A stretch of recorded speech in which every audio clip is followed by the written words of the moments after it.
ও পৃথিবীর মানুষেরা, তোমরা যদি আমাকে পাইতে চাও তোমাদের সর্বপ্রথম কাজ করতে হবে আমি আল্লাহর যত ইবাদত বন্দেগী রয়েছেন সমস্ত ইবাদতগুলো আমার হাবিবের তরিকা মতো করতে হবে।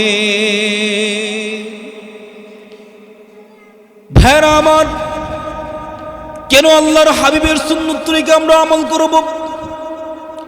কারণ হচ্ছে গোটা জীবন যিনি নিজের আরাম আয়েশের কোন চিন্তা ফিকির করে নাই, সারাটা জীবন একমাত্র উম্মতের জন্য তার ফিকির ছিল। বুখারী শরীফ এবং তিরমিজি শরীফের রাওয়াতে আসছে, কোন কোন সময় এমন ভাবে অতিবাহিত হয়েছে আল্লাহর হাবিবের ঘরের মধ্যে 9 জন 10 জন 11 জন বিবি থাকা সত্ত্বেও নবীজির চুলার মধ্যে 2 মাস পর্যন্ত আগুন ধরে না। ভাইরা আমার, আল্লাহর হাবিবকে আমাদের জিন্দগির আইডল কেন বানাবো?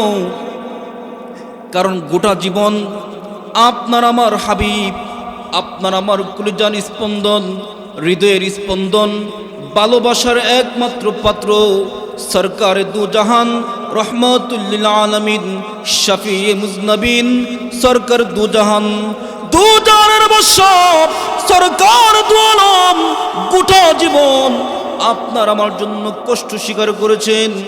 আল্লাহ তাআলার পক্ষ থেকে ঘোষণা হয়েছিল, আমার হাবিব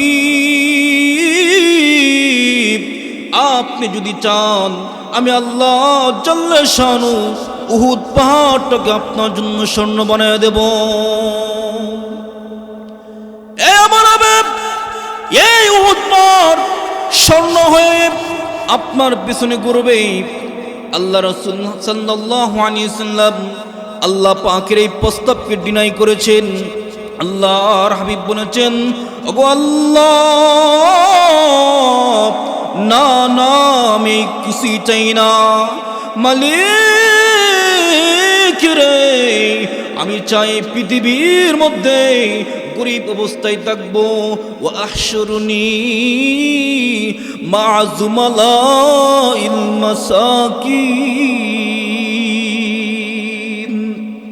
ওগো আল্লাহ, আমি চাই দুনিয়ার মধ্যে গরিব থাকবো, হাসরের মাঠে আমি গরিবদের সাথে সারা জীবন আপনার আমার হাবিব কষ্ট স্বীকার করে করে নিজে না খায়া পেটের মধ্যে পাথর বাইদা উম্মতের ফিকির করেছিল।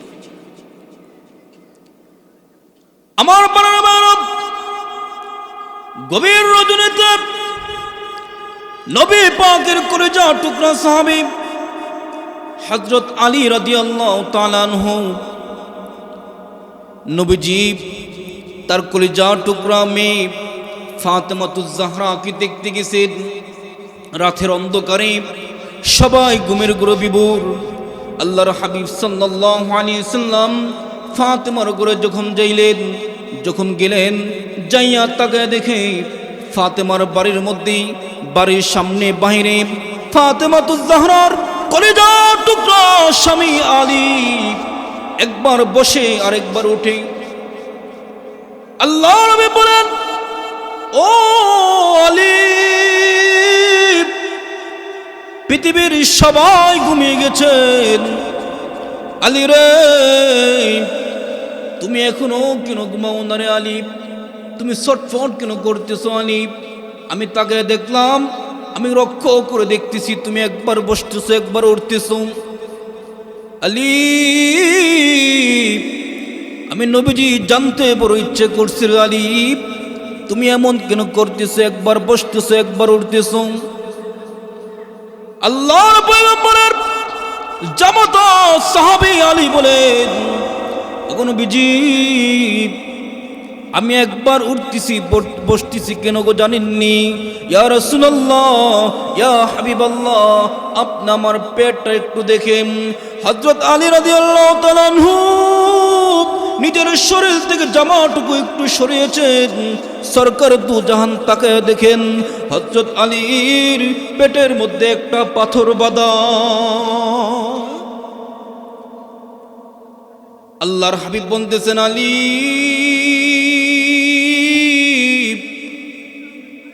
ও আলী, কেন রে তোমার পেটের মধ্যে পাথর বাঁধা?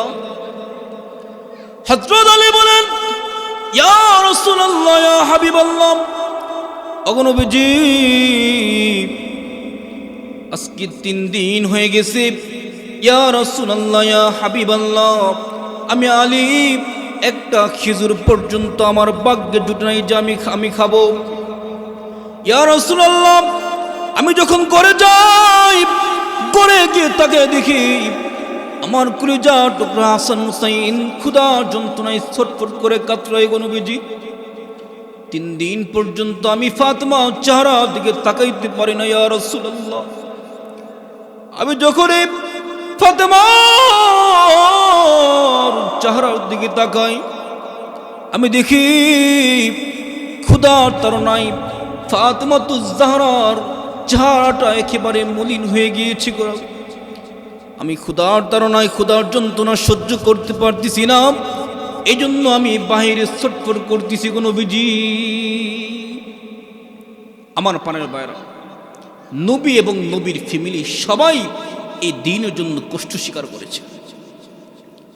তাইফের জমিন আপনি তাকায় দেখেন, উহুদের জমিন আপনি তাকায় দেখেন, সর্বদিক দিয়ে আপনার আমার হাবিব আপনার আমার জন্য কষ্ট স্বীকার করেছে। আজকে সে রাসূলকে আমি আপনি চিনি না। আজকে আমাদের যুবক ভাইরা এর রাসূলের আদর্শ ভালো লাগে না, ভালো লাগে ইহুদি খ্রিস্টানদের স্টাইল। ভাইরা আমার, রাসূলকে আমাদের জীবনের আইডল কেন বানাবো? আল্লাহর হাবিব সাল্লাল্লাহু আলাইহি ওয়াসাল্লাম যেদিন এই পৃথিবীর থেকে বিদায় হয়ে যাবে, জিবরাইল আমিন আল্লাহর হাবিবের দরবারে আসছেন। কয়েকদিন যাবত নবীজি অসুস্থতায় জ্বরে কাতরাইতেছেন। জিবরাইল আমিন নবীজির কাছে আয়েশা সালাম করেছেন। সালাম দিয়ে বলতেছেন, ইয়া রাসূলুল্লাহ, ইয়া হাবিবাল্লাহ, নবীজি গো, আল্লাহ তাআলা আপনাকে আমাকে পাঠিয়েছেন আপনাকে নেওয়ার জন্য। আপনি যদি অনুমতি দেন, আল্লাহ রাব্বুল আলামিন মালাকুল মউতকে পাঠাইবেন। জিবরাইল আমিন দেখতেছেন যে মাত্র আপনার আমার নবী এই ঘোষণা শুনছেন, সাথে সাথে নবীজির চোখ দিয়ে ঝুরে ঝুরে পানি পড়তেছে। জিবরাইল আমিন বললেন, ইয়া রাসূলুল্লাহ, ইয়া হাবিবাল্লাহ, নবীজি, কদ গফারা লাকা মা তাকদ্দামা মিন যামবিকা মা তাআখার। ওগো নবীজি, আল্লাহ তাআলা তো আপনার সামনে ডানে পিছনে সব গুনাহকে মাফ করে দিয়েছেন, আপনি কাঁদেন কেন গো? আল্লাহর হাবিব বললেন, জিবরাইল, না না জিবরাইল, আমি আমার জন্য কাঁদি না। জিবরাইল আমিন বললেন, ইয়া রাসূলুল্লাহ, তাহলে কি ফাতেমার জন্য আপনি কাঁদেন? বলেন, না না, ফাতেমার জন্য আমি কাঁদি না। বলে, হাসান হুসাইনের জন্য কাঁদেন? আরে হাসান হুসাইন কি তো আল্লাহ তাআলা আগে ঘোষণা দিয়েছেন, সাইয়্যিদা শাবাবি আহলিল জান্নাহ। ওগো নবীজি, আপনার কলিজা টুকরা হাসান হুসাইন জান্নাতি সমস্ত যুবকদের সর্দার হবে। নবীজি বলেন, না না না, ও জিবরাইল, আমি হাসান হুসাইনের জন্য কাঁদি না। বলে, কেন কাঁদেন গো? আপনি কি আপনার সাহাবীদের জন্য কাঁদতেছেন? বলেন, না না না জিবরাইল, আমি আমার সাহাবীদের জন্য কাঁদি না। তাহলে কেন কাঁদেন?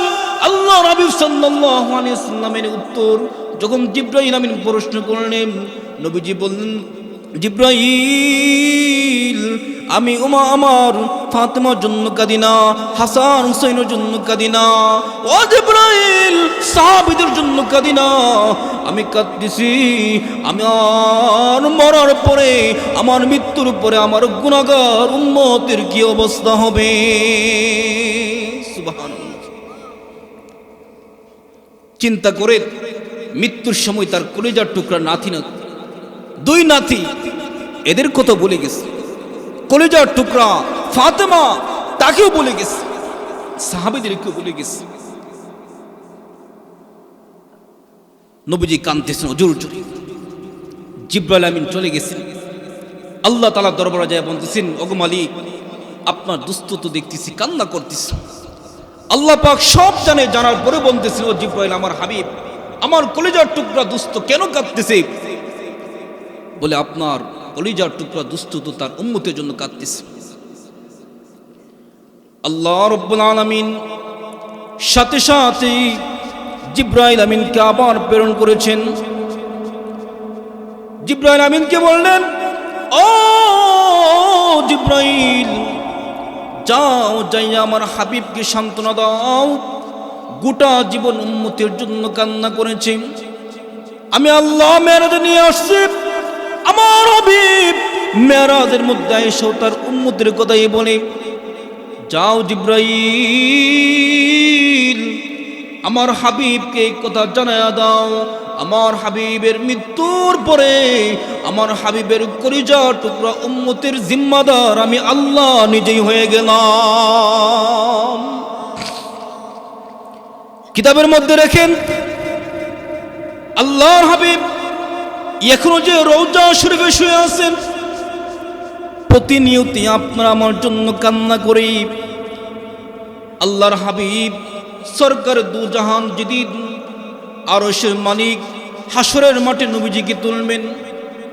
কিতাবের মধ্যে পাওয়া যায়, আপনার আমার করে যাওয়া টুকরো নবী সর্বপ্রথম ওইটাম, সর্বপ্রথম জিবরাইলকে ডাক দিবেন, জিবরাইল, আইনা উম্মতি, আইনা উম্মতি। ও জিবরাইল, আমার উম্মত কোথায়, আমার উম্মত কোথায়? আওসালা ইলা হুফরিদনা। ও জিবরাইল, আমার উম্মতরা কি জাহান্নামের কিনারায় পৌঁছে গেছে নাকি? জিবরাইল আমিন দেখবে আল্লাহর হাবিব তার কলিজার টুকরা ফাতেমার কথাও বলে না, তার সাহাবীদের কথা বলে না, পাগলের মতো হয়ে যাবে, আমার উম্মত কোথায়? ও জিবরাইল, আমার উম্মত কোথায়? আল্লাহর হাবিব সরকার দু জাহান চিৎকার করবে আর দৌড়াবে। আল্লাহর হাবিব সাল্লাল্লাহু আলাইহি ওয়াসাল্লাম সর্বশেষ আরশের নিচে যাইয়া একটা সিজদা দিবে, এক সিজদায় মাথা উঠাইবে না, চিৎকার করবে আর বলবে, মালিক, আমার উম্মত গুলো কোথায় গো, আমার উম্মত গুলো কোথায়? একবার দৌড় মারবে হাসরের মাঠে, আবার দূর মারবে মিজানের পাল্লাই, আবার দূর মারবে ফুলসিরাতের পাল্লাই। একটা বাচ্চাকে যেমন, মুরগির বাচ্চাকে যেমন মা সামনে থেকে চিলকাওয়া নিয়ে গেলে একটা মুরগি যেমন পাগলের মতো হয়ে যায়, আপনার আমার নবীও ঠিক এমন ভাবে পাগলের মতো হয়ে যাবে উম্মতের জন্য। আমার প্রাণের ভাইয়েরা, আল্লাহ রাব্বুল আলামিন বিচার শুরু করবেন নবীজির অর্ডারে। নবীজি সাল্লাল্লাহু আলাইহি ওয়াসাল্লাম আরশের নিচে যে সিজদায় পড়ে থাকবে, আল্লাহ তাআলা বলবে, আমার বন্ধু, গোটা জীবন আপনি উম্মতের জন্য কান্না করেছেন, এই ইসলামের জন্য, এই দ্বীনের জন্য, আপনার গুনাহগার উম্মতের জন্য। আপনি তাইফের জমিনে মার খাইছেন গো, রক্ত জড়িয়েছেন, উহুদের জমিনে আপনার দন্দন মুবারক শহীদ করেছেন। আমার হাবিব, দুনিয়ার মধ্যে আপনি বড় কষ্ট স্বীকার করেছেন, 3 বেলা কোনোদিন আপনি খাবার খাইতে পারেন নাই। আমার হাবিব, আজকে হাসরের মাঠে আপনি কান্না করবেন, এটা হতে পারে না, এটা হতে পারে না। ওগো নবীজি, আপনি বলেন, আপনি কাকে নিয়ে জান্নাতে প্রবেশ করবেন? আমি আল্লাহ অনুমতি দিয়ে দিলাম, আপনি যাকে খুশি তাকে রইয়া বিনা হিসাবে জান্নাতের মধ্যে প্রবেশ করেন। সুবহানাল্লাহ। এমন নবীর উম্মত আমরা। কিতাবের মধ্যে পাওয়া যায়, আল্লাহর হাবিব সিজদা থেকে মাথা উঠাইবে, উঠায়া যেই মাত্র উঠাবে আল্লাহ তাআলা অনুমতি দিবেন, নবীজি আপনার নিজের হাতে আপনার উম্মতকে হাউজে কাউসারের পানি পান করান। নবীজি নিজের হাতে একটা একটা করে উম্মতকে হাউজে কাউসারের পানি পান করাবে। হঠাৎ করে আল্লাহ নবী দেখতে পাইবে অনেকগুলো উম্মত বাকি আছে এখনো। এই উম্মতের মাঝখানে একটা কালো কালো পর্দা পড়ে গেছে। আল্লাহর হাবিব বলবেন, জিব্রাইল, ও জিব্রাইল, আমার তো অনেক উম্মত এখনো বাকি আছে জিব্রাইল। ও জিব্রাইল, কেন রে পর্দা পড়ে গেল? আমার উম্মতদেরকে আমি পানি পান করাবো। জিব্রাইল আমিন বলবেন, ইয়া রাসূলুল্লাহ, আপনি দেখতেছেন আপনার উম্মত ঠিকই দেখতেছেন গো, কিন্তু ইয়া রাসূলুল্লাহ, ইয়া হাবিবাল্লাহ, ওরা তো আপনার ওই সমস্ত উম্মত যেই সমস্ত উম্মতেরা আপনার রক্তমাখা দিনগুলোকে অ্যাকসেপ্ট না কইরা ইহুদি খ্রিস্টানদের মডেলকে অ্যাকসেপ্ট করেছিল, গ্রহণ করেছিল। নাউজুবিল্লাহ। ভাইরা আমার, হাসরের মাঠে তখন আল্লাহর হাবিব বলবেন, সুহকন সুহকন, হে আমার উম্মতেরা, যারা দুনিয়ার জগতে আমি হাবিবকে ভালো লাগে নাই, আমার হাবিবের সুন্নতকে ভালো লাগে নাই, সুহকন সুহকন, তোরা দূর হয়ে যা, তোরা আমার উম্মত হতে পারোস না। মুহতারাম হাজির, আমি আমার বয়ানের, আমার আলোচনার মেন উদ্দেশ্য হচ্ছে আপনি আল্লাহর যে কোনো কাজ করব, যে কোনো ইবাদত বন্দেগী করব, একমাত্র রাসূলের সুন্নত তরিকায় করতে হবে। কার তরিকায়? একমাত্র আল্লাহর হাবিবের সুন্নত তরিকায়। যদি আল্লাহর হাবিবের সুন্নত তরিকায় আমি যে কোনো আমল করব, সেটাই কবুল হবে। আর যদি আমার মন গড়া আমি কোনো আমল করি, হাজার আমল করতে পারবো, এই আমল আল্লাহর কাছে গ্রহণযোগ্য হবে না। সর্বক্ষেত্রে আমি সারা রাত নামাজ পড়লাম, সারাদিন রোজা রাখলাম, কিন্তু আমার হাবিবের সুন্নত তরিকায় হয় নাই, আপনার আমার রাসূলের সুন্নত তরিকা হয় নাই, সেই কাজটা আল্লাহর কাছে গ্রহণযোগ্য হবে না। মুহতারাম হাজিরিন, আমি যদি আল্লাহর হাবিবকে, সরকারের দু জাহানকে আমাদের জীবনের মডেল বানাইতে পারি, আমার কথা, আমার চলা, আমার বলা, আমার পোশাক, আমার ব্যবহার, প্রত্যেকটা জিনিস যদি রাসূলের সুন্নত তরিকা হয়, সেই মানুষটাই তার জীবনকে কামিয়াবি করবে। মুহতারাম হাজিরিন, আপনার আমার জীবনের উদ্দেশ্য হচ্ছে, আল্লাহ তাআলা এই পৃথিবীতে আমাকে আপনাকে প্রেরণ করেছি, একটা উদ্দেশ্য হচ্ছে আল্লাহর গোলামি, আর তার গোলামি করতে হবে তার হাবিবের সুন্নত তরিকা। এক আল্লাহর ওলিকে জিজ্ঞাসা করছিল, ও আল্লাহর ওলি, দুনিয়ার মধ্যে সবচেয়ে বড় আল্লাহর ওলি কে?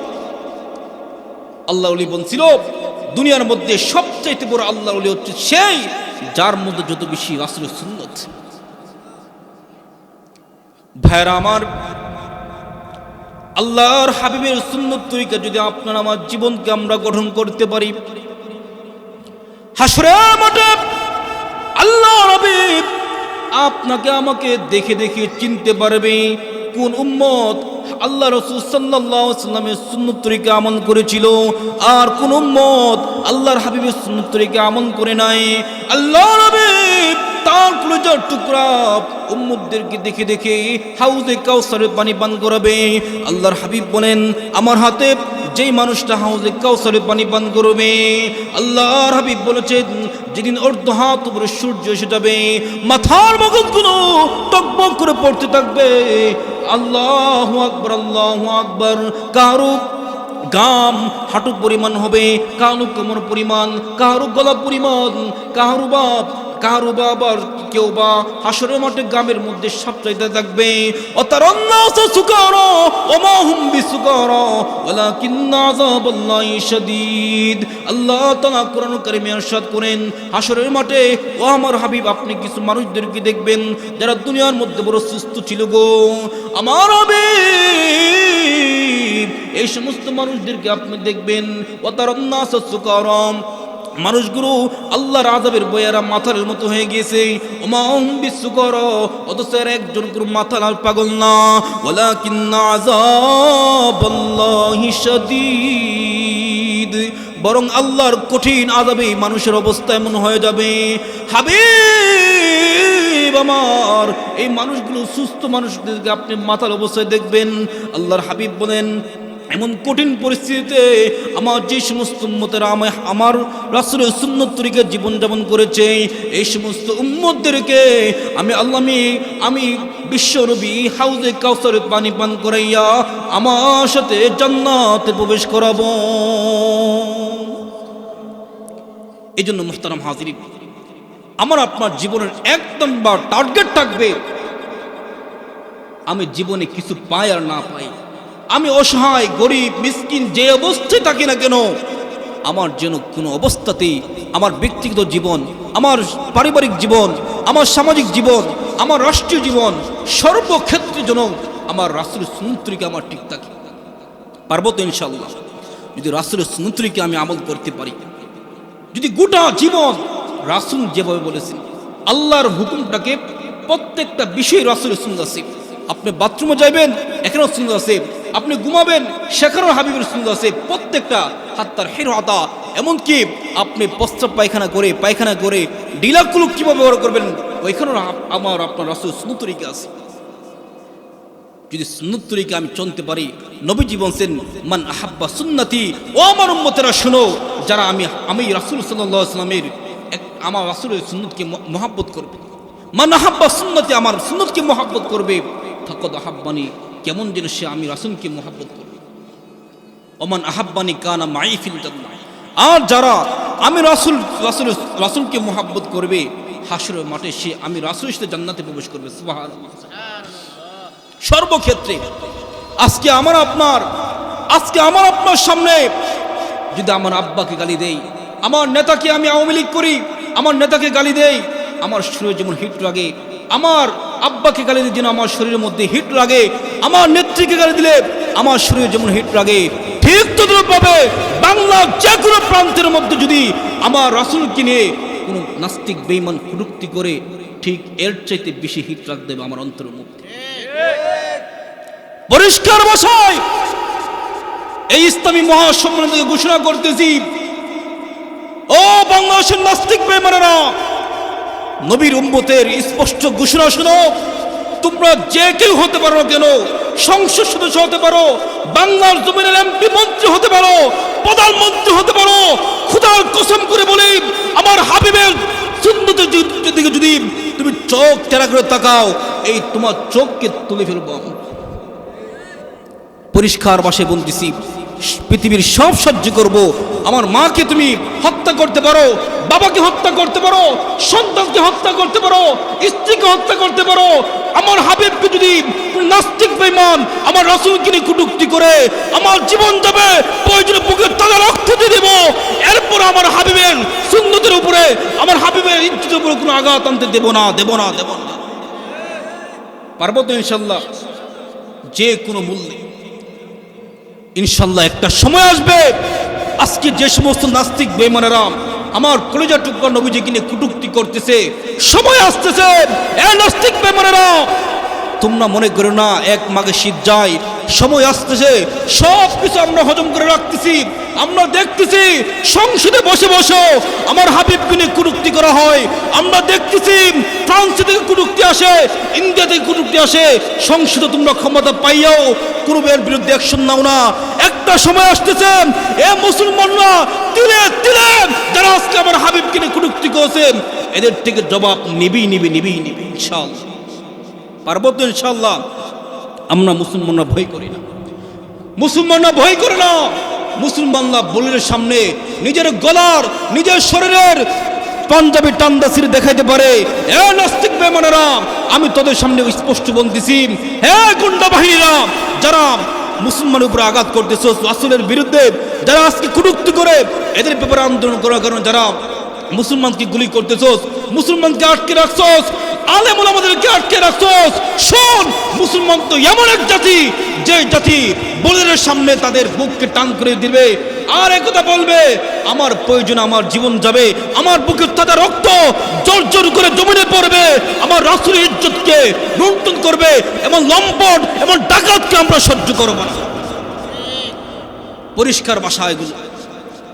আমরা মোল্লারা হয়তো বেতন কম হতে পারে, আমাদের সমাজে তেমন সরদারি আমরা করতে পারি না, আমাদের জীবনের এক নম্বর স্পষ্ট ঘোষণা হচ্ছে, সব সহ্য করব, রাসূলের ইজ্জতের উপরে কোন নাস্তিক বেঈমান, কোন এমপি মন্ত্রী রাসূলের ইজ্জতের বিরুদ্ধে কথা বলবে, আমরা কখনো তা বরদাস্ত করব না। এটা পরিষ্কার বিষয়।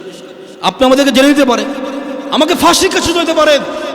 খোদার কসম মন থেকে বলছি, আমরা শুরু থেকেই যখন রাসূলের টুপি পরা শিখছি, যখন পাঞ্জাবি পরা শিখছি, তখন থেকে যখন শুনছি আমার হাবিব আমাদের জন্য গোটা জীবন কুরবানি করেছে, গোটা জীবন কষ্ট স্বীকার করেছে, যখন আমরা বুঝতে পারলাম আল্লাহর হাবিবকে, আল্লাহকে পাওয়ার এক নম্বর মাধ্যম হচ্ছে রাসূল, এই রাসূলকে তখন থেকে ভালোবাসছি, তখন থেকে মনকে বুঝাইছি এমন শোন, দুনিয়ার মধ্যে হয়তো বেশি দিন বাঁচবে না, দুনিয়ার মধ্যে যতদিন বাঁচবে ততদিন বুক ফুলায়া বুক টান করে বলবে আমরা রাসূলের এক নম্বর সৈনিক।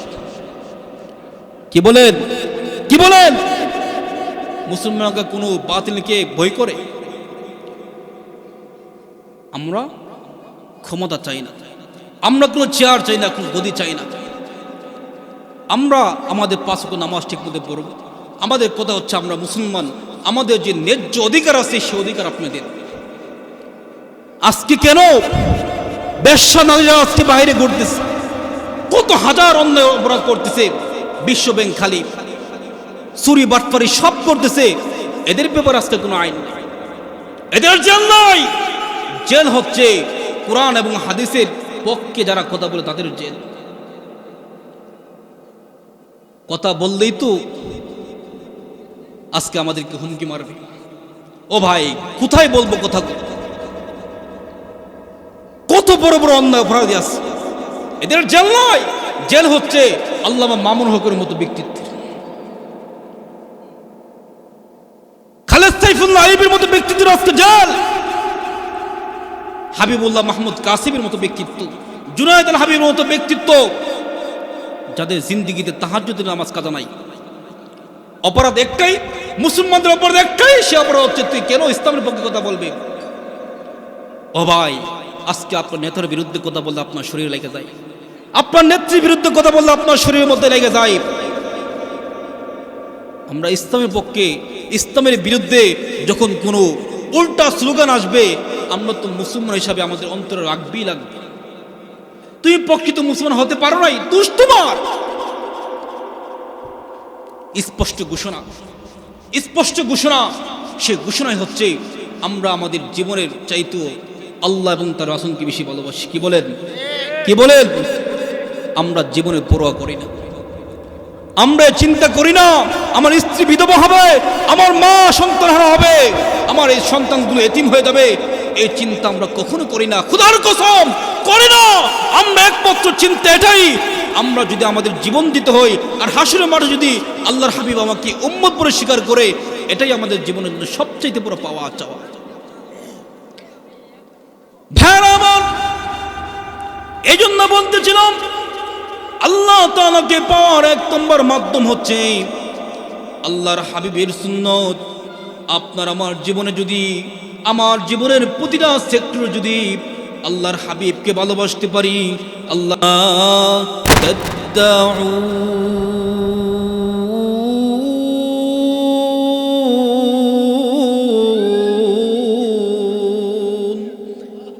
আর একটু আসতে কোন আল্লাহ আকবার, বিরাতে শুনে লাগবো নাকি?